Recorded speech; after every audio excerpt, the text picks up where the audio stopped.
এই মাত্র শেষ হলো মাধ্যমিক 2025-এর ইতিহাস পরীক্ষা। আর ইতিহাস পরীক্ষা শেষ, আর এবার আমি ইতিহাসের প্রশ্নপত্র তোমাদের সমাধান করে দেখাবো আজকের এই ভিডিওতে। তো চলো তোমাদের ইতিহাস প্রশ্নপত্র সমাধান করে দেখাচ্ছি। তার আগে বলি, আমাদের চ্যানেল থেকে যে যে 3টে ভিডিও আপলোড করা ছিল, আগে একটা আর কালকে আর পরশুদিন মিলে যে দুটো ভিডিও আমি আপলোড করেছিলাম, সেই দুটো ভিডিও আর আগের ভিডিও থেকে মোট 3টে ভিডিও থেকে 100% কিন্তু যেই প্রশ্নগুলো বলেছিলাম কমন চলে এসছে মাধ্যমিক 2025-এর ইতিহাস পরীক্ষায়। আমাদের এসএকিউ থেকে বেশ অল্প কয়েকটা কমন এসেছে, কিন্তু বড় প্রশ্ন থেকে 4 নম্বরের যেগুলো বলেছিলাম সেগুলো কিন্তু কমন এসে গেছে। তারপরে 8 নম্বরের প্রশ্ন কমন এসে গেছে। আর তো আর যেই ম্যাপ পয়েন্টিং চারটেই কিন্তু কমন এসে গেছে। আমাদের এই চ্যানেল যে ভিডিও আপলোড করেছিলাম সেখান থেকে কিন্তু ম্যাপ পয়েন্টিং কমন এসে গেছে। তা তোমরা কেমন পরীক্ষা দিলে অবশ্যই কিন্তু কমেন্ট করে জানিও। আর চলো তোমাদের আমি ইতিহাস প্রশ্নপত্র সমাধান করে দিচ্ছি এই ভিডিওতে। চ্যানেল নতুন হলে চ্যানেলটা একটু সাবস্ক্রাইব করে দিও। প্রথম প্রশ্ন আছে বিভাগ ক, সঠিক উত্তরটি বেছে নিয়ে লেখো।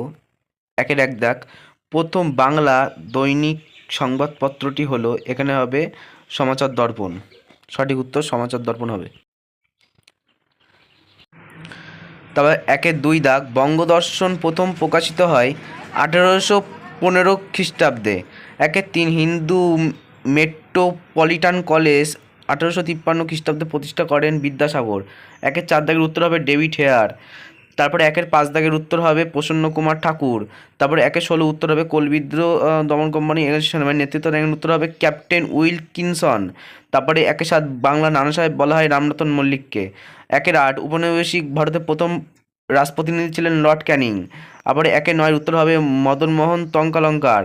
তারপরে একের 10 দাগের উত্তর হবে গগনেন্দ্রনাথ ঠাকুর। তারপরে একের 11 উত্তর হবে কলকাতায়। তারপরে একের 12 উত্তর হবে 1896। তারপরে একের 13 কৃষক প্রজাপার্টি গঠন করেছিলেন ফজলুল হক। তারপরে একের 14 উত্তর হবে অসহযোগ আন্দোলন। তারপরে একের 15 উত্তর হবে বাংলা শ্রমিক আন্দোলনের সঙ্গে যুক্ত ছিলেন। একের 16 উত্তর হবে বঙ্গলক্ষ্মী ব্রতকথা রচনা করেন সরলা দেবী চৌধুরানী। আবার জয়শ্রী পত্রিকার সম্পাদক ছিলেন লীলা নাগ।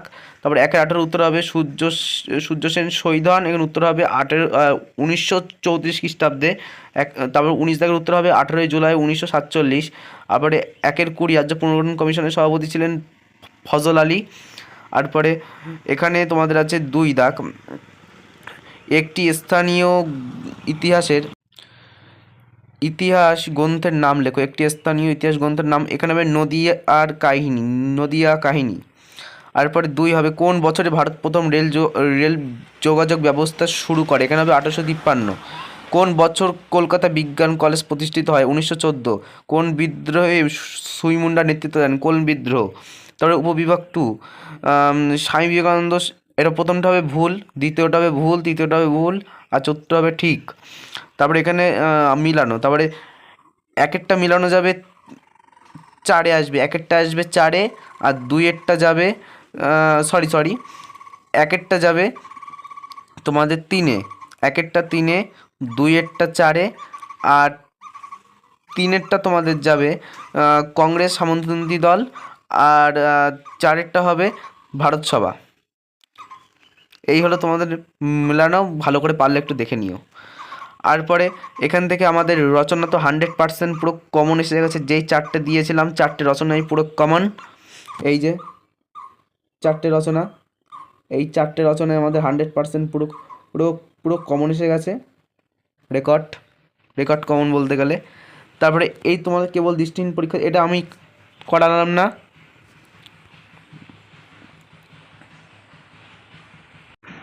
উপবিভাগ 2.5, এখানে প্রথম বিবৃতির সঠিক বিবৃতি হবে ব্যাখ্যা নাম্বার 3, এটাই হবে সঠিক। তারপর 2-এর 5-এর 2 বিবৃতি, এখানে 2 নম্বর ব্যাখ্যাটা হবে সঠিক। তারপরে 3-এর ব্যাখ্যা নাম্বার 3, এটা হবে সঠিক। আর 4-এর ব্যাখ্যা নাম্বার 3, এটা হবে সঠিক। তারপরে এই যে তোমাদের 1 মার্কের 2 মার্কের প্রশ্ন আছে, এই 2 মার্কের প্রশ্ন কিন্তু আমাদের বেশ অল্প একটাই কমন এসেছে। আর এখান থেকে বড় প্রশ্ন তোমাদের কমন দিয়েছিলাম, মুন্ডা বিদ্রোহ বলা ছিল, আবার নীল বিদ্রোহ তো 100% বলা ছিল। নীল বিদ্রোহ, তারপরে মুন্ডা বিদ্রোহ, তারপরে তোমাদের এই যে ছাপাখানা তো হ্যাঁ, না এটা বলা হয়নি, ছাপাখানা বলা হয়নি। আবার তোমাদের এটা 100% পুরো কমন এসে গেছে, এই রাজ্য পুনর্গঠনের প্রয়োজনীয়তা, এটা কিন্তু 100% পুরো কমন। এইগুলো তোমাদের কিন্তু 100% প্রায় যে কটা দিয়েছিলাম, এই মুন্ডা বিদ্রোহ, নীল বিদ্রোহ এবং শিক্ষিত সমাজ, তারপরে রাজ্য পুনর্গঠনের প্রয়োজনীয়তার কারণগুলো, এইগুলো তোমাদের 100% প্রায় কমন দিয়েছিল, এগুলো চলেও এসেছে। তোমরা কেমন পরীক্ষা দিয়েছো অবশ্যই কিন্তু কমেন্ট করে জানিও। তারপরে এখান থেকে বড় প্রশ্ন আমাদের এখান থেকে কমন এসেছে, এই যে তোমাদের দিয়েছিলাম বাংলা সশস্ত্র বিপ্লবী পিতৃ আন্দোলন ও বিশ্বযুদ্ধে নারী দীপালি সংঘের ভূমিকা, এটা পুরো 100% পুরো কমন চলে এসেছে। আর এই ছিল তোমাদের হলো ভিডিও। ভালো লাগলে ভিডিওটা ভালো লাগলে অবশ্যই চ্যানেলটা সাবস্ক্রাইব করে দিতে ভুলো না।